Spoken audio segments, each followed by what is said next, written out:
Welcome to HomeWord. I am Jim Burns, and I am smiling today because we have Dr. Gary Chapman with us. It's been an honor. In fact, it's been an honor to read Gary's books, to see his ministry, to see his life. And I have oftentimes said one of the most influential people in my life is Gary, but he lives in Winston-Salem, North Carolina. I live in Southern California, so we don't see each other all that often. But honestly, what he has done to help families succeed, what he has done to help marriages is remarkable. And again, it's an honor. I was telling Gary before the podcast started that when we started this new podcast, I wrote his name down first. So I got him, and I'm so excited that he's here. Gary is the author of the book, The 5 Love Languages, and you've probably read the book. No doubt it's the most popular marriage book ever. And in fact, I was in Wisconsin last weekend speaking, and I asked people, how many of you read 5 love languages? You know, all their hands pretty much went up. And then I said, if you have one book to read this year and you haven't read that book, then I challenge you to read it. I didn't even tell them to read my books. My books are in the back, and I was telling them to read Gary's book because I think it's just so helpful. Well, today we have another great topic. Gary, along with his son, Derek, have written a wonderful book called 5 Traits of a Healthy Family. I actually wrote my PhD dissertation on traits of a healthy family, the exact phrase. And then I see Gary's book and read it. And again, loved it. There's no one on this podcast or watching on the HomeWord YouTube channel that does not want a family to flourish. And most of us have messy families, and no family is perfect. And today we're going to talk about that. Gary, welcome to the HomeWord podcast. I got you on it. Yay, Well, yay, yay. thank you. I am glad to be with you after a long time. It has been a long time. And again, I continue to follow your ministry. In fact, actually, even a good friend of mine in Winston-Salem, his wife and your wife go to the same hairdresser of all things. Oh. And I don't spend a whole lot of time at a hairdresser, as you can tell by the top of my head on the YouTube channel. But anyway, I just appreciate who you are and what you stand for. So again, thank you so much for being on the program. I'm glad to be here. Well, you wrote a book recently that's called 5 Traits of a Healthy Family. And in the book, and I'm going to throw a quote out at you, it's your quote. You said, in recent years, I've had a growing awareness that many in our day have no clear picture of a healthy family. What did you mean by that? Well, I, in my office, encountered so many people in recent years that grew up in what they call a dysfunctional Yeah. family. And I've had young men say to me, I don't know what a healthy family looks like. Right. My father Right. left when I was 8 years old or whatever. I hardly ever saw him after that. And my mom had these problems, and I don't know what a healthy family looks like. So that's really what drove me to write this book, because I think there's a lot of people that fall in that category. They've never seen a healthy family. No. So I'm trying to give them some perspective on what it might look like if you had a healthy family. Exactly. I mean, that was actually me. I mean, I grew up in a home that wasn't Christian. I was the first generation Christian. My dad was an alcoholic. He was a functioning alcoholic and truly a good man. He had a lot of traits of a healthy family that you weren't just even, I mean, he didn't come from a Christian background, but he was a servant. There were lots of good things in that. Yeah. But I didn't know. And I even remember when I was speaking for Promise Keepers, Randy Phillips, who was the president, would always come on right before me. And I didn't like it because I would say something funny, but here's what he got men crying, because he said, a man is not a man until his father tells him he is. And most of these men were weeping because they had wounds, father wounds and dysfunctional family wounds. And then I'd come on and try to be funny to talk about family. And, it never worked because I had these men crying, But I hear that. Now, you say in your book that at the beginning, you and Carolyn struggled in your marriage. You called it miserable. I had a miserable marriage. And then you turned it around. What helped you turn that around?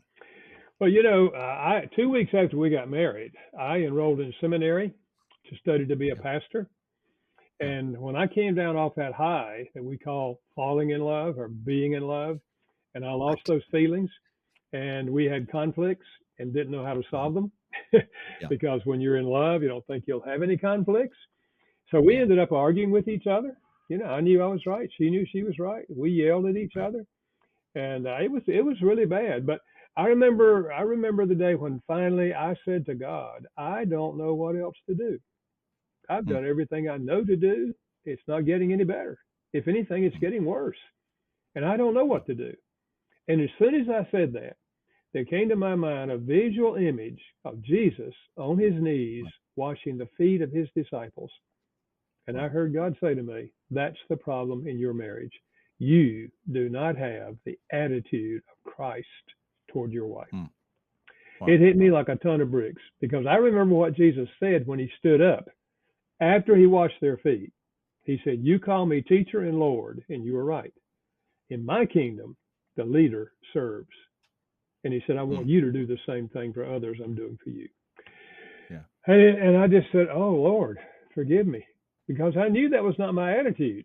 My attitude was something like, "Look, I know how to have a good marriage. And if you'll listen to me, we'll have one." Right. And I blamed Right. her for our poor marriage. Yeah. But that Right. day I had a different message from God. And I just said, "Lord, please not only forgive me, but give me the attitude of Christ toward her." And in Mm. retrospect, it's the greatest prayer I ever prayed about my marriage because God changed my heart and gave me a Mm. desire to serve her, even though I had negative feelings toward her. And three Yeah. questions, Jim, made this practical for me. Mm. Simple questions. Honey, what can I do to help you? Mm. Second question, how can I make your life easier? Mm. Third question, how can I be a better husband? And when I was willing to ask those three questions, my wife was willing to give me answers. She told me what I could be doing in those areas, and I started doing those things. I didn't know anything about love languages in those years, but I started Yeah. doing those things. And in less than 3 months, she started asking me those same three questions. Some questions. Yeah. I think a lot of times it starts with one person. We Yeah, make a decision to ask, like, those are amazing three questions. We'll put those in our show notes. But those are amazing three questions. But we do that and then they follow. I've seen that so many times, both with Kathy and me. If I do something kind to her and I start practicing kindness, guess what? She shows up with some kindness, and the opposite goes. We're just now celebrating our 50th wedding anniversary, and it believe me, ours was miserable at the beginning too. We had to decide, do we recover or do we repeat the sins of previous yeah. generations? We made a decision to recover. And so it's our, my story is very similar to yours. I want to get into the traits of a healthy family. How did you come up with the traits, and give us one of the traits that were just, really key for you? Jim, what I did, I went back to that passage in the Bible that we often turn to and we read so quickly, we kind of miss it sometimes. And that's that Ephesians 5 and Ephesians 6 passage, Mm. where he talks about the church, first of all, submitting to each other. And then he takes that concept of submitting or serving each other into the marriage. And so I said, what are the principles here? And these were the five that jumped out at me. And the first one was the first trait of a healthy family is an attitude of service. Yeah. Uh, and he says, like husbands, love your wives as Christ loved the church. Whoa. What did Christ do? He served the church by giving his life. And then he Yeah. says, wives, submit to your husbands as though he were the Lord. Whoa, Mm. that's huge service. So it's an attitude of service. And in a healthy family, the husband will have that attitude toward her, and she'll have it toward him. They will have it toward the children, and they will then teach the children. Our family is all about service. Mommy serves you, daddy serves you. Now, if you're old enough now, you can start doing this for sister, or she can start doing this for you. And we teach the children how to do this. A healthy family, that will be the attitude in that family. And Yeah. the husband and wife will both realize it. Man, this is who we are. I remember when our kids were, I don't know, 9, 10, 11, I'd get them in the car and put rakes in the back of the car, drive through the neighborhood in the fall when the leaves had all fallen. And if we found a yard that had not been raked, I'd knock on the door. I said, "Hey, I'm Gary Chapman." I said, "I live down the street here, and I'm trying to teach my children how to serve other people. And if you don't mind, we'd like to rake your leaves for you." And they would say what?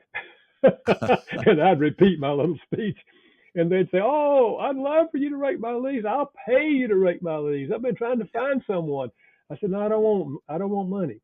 I'm just trying to Yeah. teach my children how to serve other people." Never had Yeah. Boy, anyone who wouldn't let us, rake their leaves. So our kids isn't grew that up with that, and they're adults, and they've had that attitude now into adulthood. That's an incredible statement. Wow. I'm thinking of the three questions. I'm thinking of raking leaves. We need people who just need to imitate that. As you talked about the traits, you talked about 5 steps toward deeper intimacy, Yeah, and actually you talked about the emotional intimacy, intellectual intimacy, social, spiritual, and physical intimacy. Talk about intimacy and why that's so key to a family, Yeah. and for, I mean, of course, to a marriage, but also to a family. Yeah. Well, I think that is a trait of a healthy family. There'll be intimacy between the husband and wife, which will spill over Yeah. to the children. And Mhm. sometimes, when you say the word intimacy to married couples, they often think of Yeah. only the sexual part of marriage. But Right. as you Right. said, it's intellectual intimacy. It's sharing our thoughts with each other. Yeah. And Yeah. social intimacy, doing things together with other people, spiritual intimacy, sharing our journey with God. And one of the Mhm. things I encourage couples to do is pray together. Yeah. And I found, Jim, I don't know what you found, I found probably not more than 15% of Yeah. Christian married couples actually pray with each Yeah. other every day. So I say, look, let's just start with silent prayer. Hold Yeah. hands, Yeah. close your eyes, and pray Right. silently. Right. Right. You can't Yeah. come to God together every day and it not begin to affect the way you treat each other. So Yeah. I think it's when the scriptures say the two will become one flesh. After God created Adam and Eve, He said the two will become one flesh. It's a deep, deep intimacy, and that's Yeah. what a healthy family looks like. It starts with that intimacy in the family with the husband and wife, and then the same principle applies as you relate to those children. Teaching Right. them Right. how to share life with you in all these areas, so that you feel close. They feel a part of a family. Right. Well, we started talking with you talking about, people telling you, I don't really know what a healthy family looks like. And really, a healthy family connects. Yeah. And some of them were not connected. And sometimes it's because 50% of people are from a divorce type home. I mean, their homes have been separated. Dad's not in the home sometime or whatever it might be. But it is that connection. You mentioned spiritual intimacy, and I've often said that the least developed area of intimacy among a lot of Christians is spiritual intimacy. You find that we just have to lean into it. I mean, it's not that big of a deal. Like you said, just simply hold hands and pray silently if somebody feels uncomfortable praying, but just do that act because that's a special act. That's important. Yeah, I think in that simple act, you're both acknowledging we know God and we want to walk with God and we need God's wisdom and we're holding hands together. We're in this journey with God together. And Yeah. you have that sense. And then in church, you have Yeah. that same sense. They're standing there Yeah. singing the song, you're singing the song. And even if they're off key, it still sounds good to hear your spouse Right. singing the song. Right. I'm not sure my wife would agree with you because she'll go, "Could you quiet down, Jim? You're so off key." She's done that for honestly 50 years now. She's like, "'Cause I just love to sing and I can't carry a tune, and I've got a daughter who's just like me, and I want to go, oh my gosh, you got to slow down." But I'm not sure if she agrees. But no, I totally agree with that, and I think God accepts my poor singing. Who knows? Talking about marriage and intimacy, and you said this that intimacy, oftentimes between a husband and a wife, spills over to the rest of the family. Of course, that's your phrase, but uh, some people are in a single parent home, Yeah. so they don't have that. Sometimes they feel less than happy, you know, trait of a healthy family kind of a thing because they don't feel healthy. What do you say to the couple who, they can do the intimacy things with their kids, but they're not really in an intimate relationship with their spouse anymore? What do you say to them? Well, I think you're missing out on the model of Mhm. intimacy because children learn more from the model than they do from our words. But in a Yeah. single parent home where it's just a mom, the dad's not even in the Right. home, Right. obviously she can't have an intimate relationship with him because he's not there. And that's true in a lot Right. of families today, as you well know. So, Yeah. but I think if they can recognize I don't want my children to end up in the situation I'm in. I want them to Yeah. learn how to have an intimate Right. relationship, and I want to have Right. it with them. So you think in terms of these various areas of sharing life with your child so that they really feel connected to you, really feel close to you, and you're Mhm. helping them get ready to have that kind of relationship with other people then outside the family. Yeah. No, it's really good. Now, if somebody is married and they say, okay, I want this intimacy, but I don't really feel like we're as connected as we could be. Where do they start? What do they do to enhance their intimacy so that they can then, enhance their family and flourish? Well, my first suggestion would be read the five love languages. Yeah, honestly, that's mine too. I know. Because if you read that, listen, Yeah, I don't care who you are, whether you're a Christian or not, everybody agrees pretty well, pretty much, that our deepest emotional need, at least one of those needs, right. on the human level, is to feel loved by the Mm, significant people in your life. And if you're right. married, the person you would most like to love you is your spouse. If you Right. feel loved by your spouse, life is beautiful. You don't feel loved, life is pretty rough. So, Right. and I'm not talking about, it doesn't start with feelings because sometimes people say, well, Gary, I just don't feel any love for her. I can Mm, understand that. And we come down off mm, that high, and if they're not treating you well, you have negative feelings for them. That's what I had toward my yeah. wife. But Yeah. love begins with an attitude of, Mm, I choose to look out for your interest. I choose to try to meet your needs. And mm, so you take that attitude and then you learn how to express love and meet that need for them. As we said earlier, you touch them emotionally, now they're drawn to you. I mean, the Bible says we love God because God first loved us. You know, mm. we're just reciprocated his love. You start expressing love to your spouse in a way that's meaningful to them, they're drawn to you. Your love stimulates their love, and then the feelings come back. So yeah, Mm. we don't wait for positive feelings. We choose.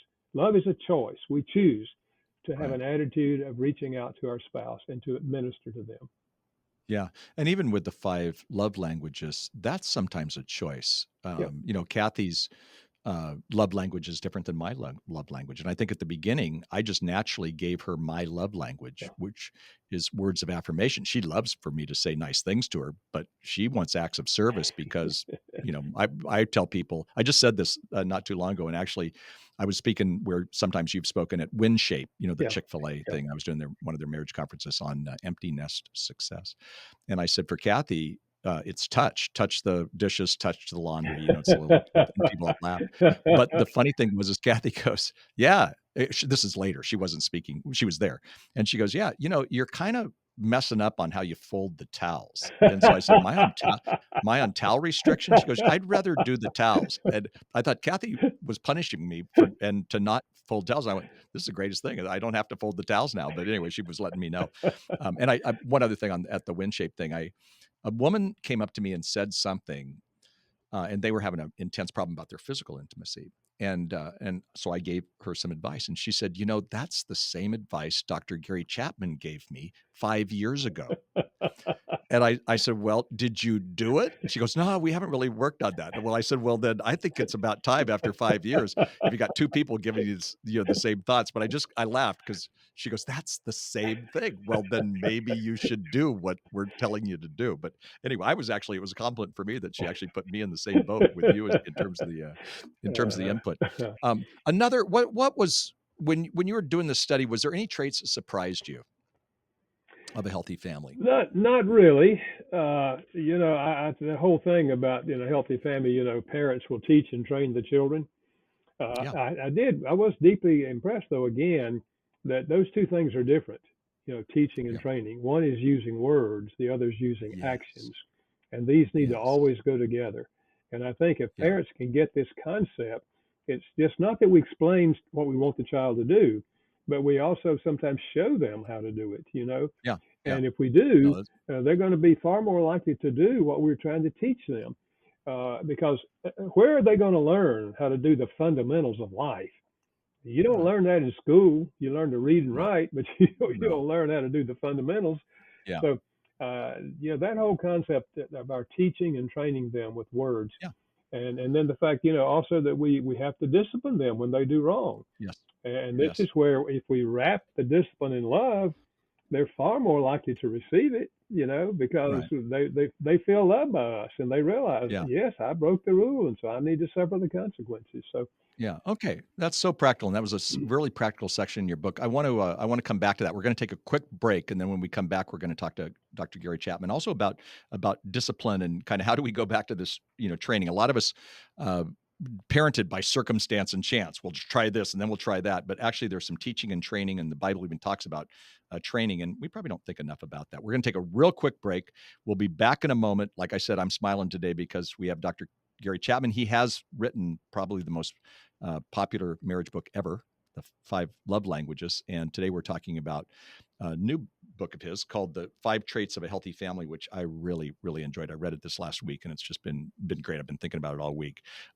Many years ago, I chose to have someone like Dr. Gary Chapman be a big influencer in my life, and that meant I leaned into his writings.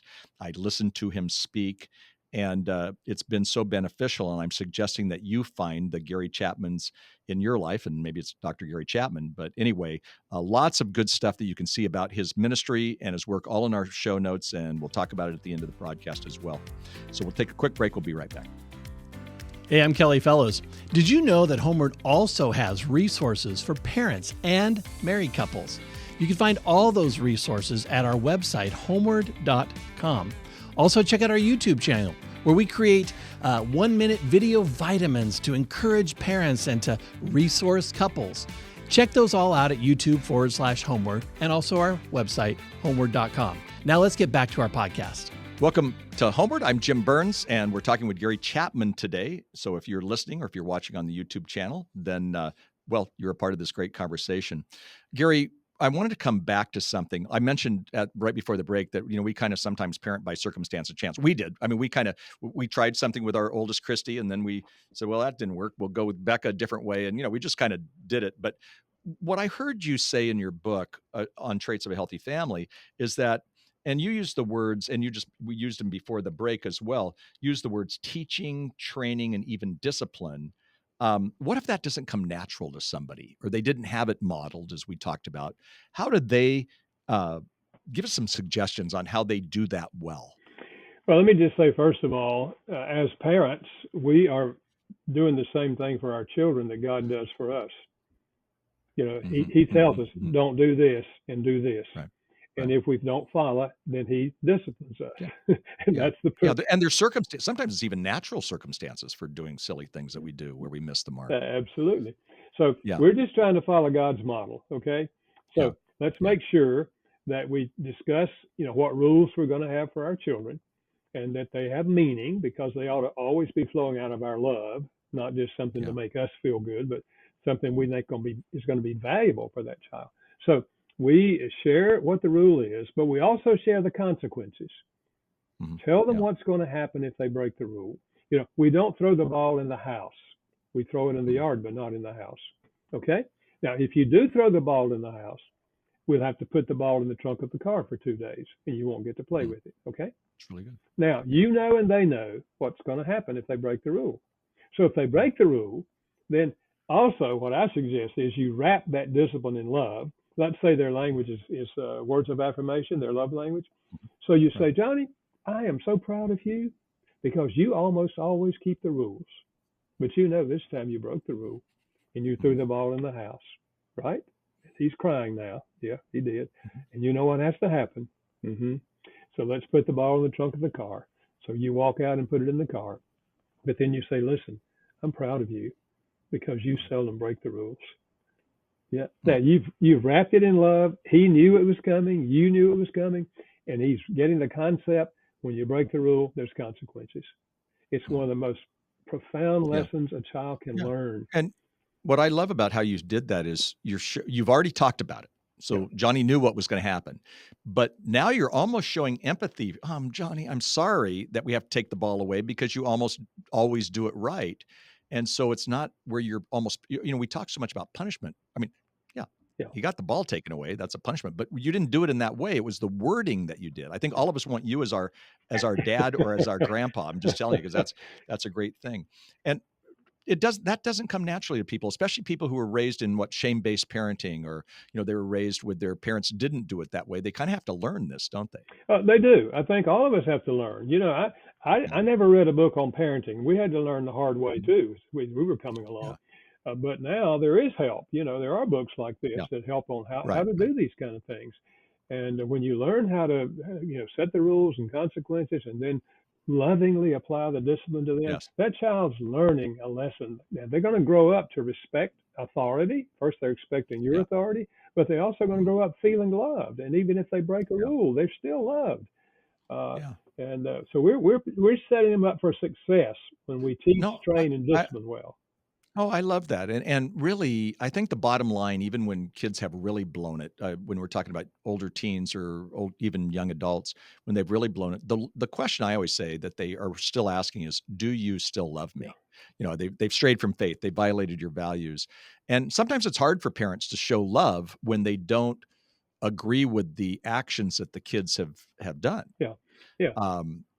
But I think what I hear you saying is, no, you can not agree with their actions, but you can still show them love and kindness. Yeah, we often just operate on our emotions. They break the Yeah, rule, and then it angers yeah, us, and then we yell at them. You know better than that, and right, right.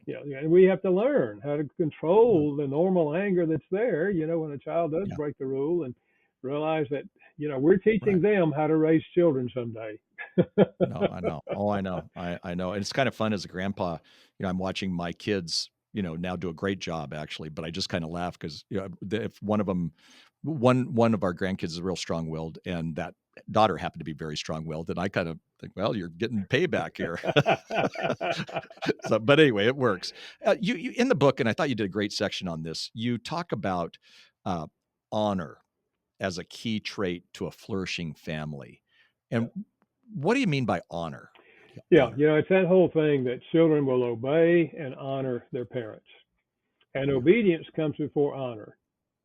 If Mm, they don't mm, learn how to obey you, that is, see you as the father, as the mother, and you mm, have the responsibility to do everything you believe would be best for them. If they don't see you and learn how to obey you and see you as have a loving leader, yeah. then they're not likely to honor you. If they're looking back as they get older and they're looking back and all they remember is all your negative words, your hateful words, your yelling, your screaming, they're not inclined to honor you. That's why many, many children today, young adults, are ostracized from their parents. They just have cut Yeah. them off. So, Yeah. but honor means that the child respects the parent as the authority, and they will do things to honor them. And they learn this by observing how you honor your parents. My mother lived to be 99, but the Yeah. last 9 years, I had sitters around the clock with her in her home Mm, just to keep her in the mm, home. I made sure that my two adult children knew what I was doing because yeah. I thought someday, I'm going to be 99 if I live long enough, and I might Yeah. have to have this. So Yeah. the way we honor our parents with words or gifts or Yeah. actions, we're teaching Yeah. them how to eventually honor us as they grow up. Yeah. I so agree with that. And sometimes parents are easy to honor, and sometimes parents aren't easy to honor. Yeah. And then you protect the family, but you still honor the parent that you have, whatever it is. And I think your kids will follow through. I'm just thinking about this. I'm not sure I'm going to live to be 99, but I better put in what I want for babysitting, or whatever you call that. I wouldn't be babysitting for old guy sitting. I'll let my kids know about that. Great input, and actually an incredible answer. We don't have a lot of time left, but I thought you did a really great section on husbands who love and lead. It seems to me, and again, I'm not one who thinks husbands have to lord everything over the person, with negative authority. But husbands today, one of my experiences with Promise Keepers back in those days was I didn't see men, you know, leading, and that be as a dad, they wouldn't take the lead. The mom was doing a lot of the discipline or the teaching or the training, Yeah. and the same even within the marriage, they were just kind of, you know, I have a friend who said that his wife just called him a wimp. He said, my wife called me a wimp, and I said, well, are you? And he said, well, I sometimes am. But but I thought your input on that was a good lesson for men to lead. What do you mean by that? Yeah, I think the words loving leader, they have to always Yeah, go together. great, Otherwise, great. people take that concept and it's been distorted. They'll say, well, that means the Sure. husband's the president, she's the vice Yeah, president. No, right, no, right. no, no, No, no. He does what Christ did for the church yeah, as a leader. He gave mhm, himself for the church. The right, lifestyle of Jesus, he went about doing good. That's what Peter said about him. So the yeah, husband takes the leader in doing good for his family, yeah, and it'll right, also right, go outside the family, of course. But I right, think if I've had many wives say, I just wish he would take more initiative. I wish he would lead the right, devotional, for example, for the family. right, right, Uh, right, so it's just thinking in terms of what can I do to have the attitude of Christ toward my wife and toward my children. yeah, And if yeah, you take yeah, that lead, most wives are going to follow a leader who's yes, leading out of love and doing yeah. things that are beneficial for her, not Yeah. lording it over her.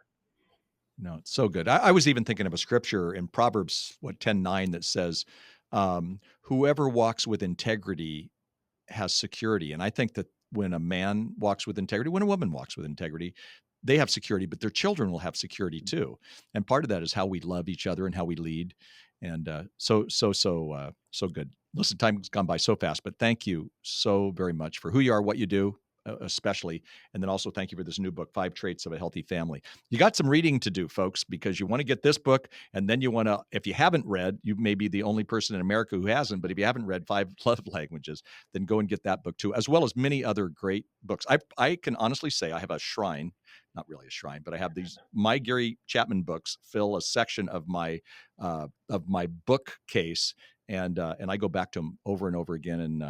And I honestly talk about the 5 love languages so often. Kathy and I have these conversations all the time. And even in our premarital counseling, we often say that's a book for you. And I know that Gary has a book on that. 5 love languages has to be a part of your part of your marriage. It's so good and so helpful. You need words, you need phrases that can help you along the way. And there's just this book here, 5 Traits of a Healthy Family, as well as 5 Love Languages, just as it's great. Now, Gary, thank you so much for being with us. Well, thank you, Jim. Good to be with you again. Great to see you Keep up again. the good work. Yes, great to see you. Hey, before we go, let me just say a couple of things. If you're struggling with a flourishing family, and these traits are helpful. So what you do is you got to learn this stuff, and you can't do it alone, is what I want to say today. You've got to find mentors who can help you. You know, Kathy and I, as Gary talked about it at the very beginning, Kathy and I both of us came from pretty dysfunctional families. That doesn't mean our parents were horrible. It just meant we didn't know how to, they weren't our mentors when it came to marriage or raising kids. Some things we learned good from them, but we had to find mentors. So we went after them in our church. And that's why I want to suggest that I hope you're involved in church, because literally there's some people there who could be your mentors. Are they going to be perfect? No. Do they have a different view than you? I'm sure. But we found people who are a little bit older and a little bit wiser, who we would go out to dinner and we would ask them 5 questions about parenting or whatever it was. And then it would kind of lean into marriage or whatever it might be. And a couple of those mentors have now passed on in Kathy's and my life because we're old. And we regret that we didn't spend more time with those people. And so I want to suggest that you do that.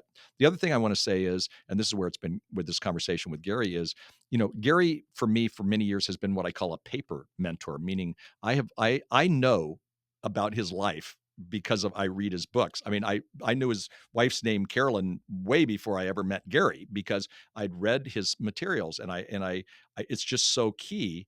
And so find paper mentors, people like, I've read every C.S. Lewis book too. And you know what? I've learned a lot from C.S. Lewis, and I just loved his phrases and his thoughts. And, you know, I try to incorporate them into my life. So what I'm saying to you today is not really talking about as much what we've talked about, but more on the area of mentoring, and find somebody who can do that. So again, my thanks to Dr. Gary Chapman for being with us. If you enjoyed this conversation, then I hope you'll subscribe to the podcast, let others know about this brand new podcast, and don't forget to check out our sister podcast with Paige Klingenpill. She's amazing. Embracing Your Season, Parenting the Littles and Understanding Teens. Love that. All of the information today about Dr. Chapman and what he is about and who he is and the great resources he has is on our show notes. And until next time, I am Jim Burns. Thanks for listening to HomeWord.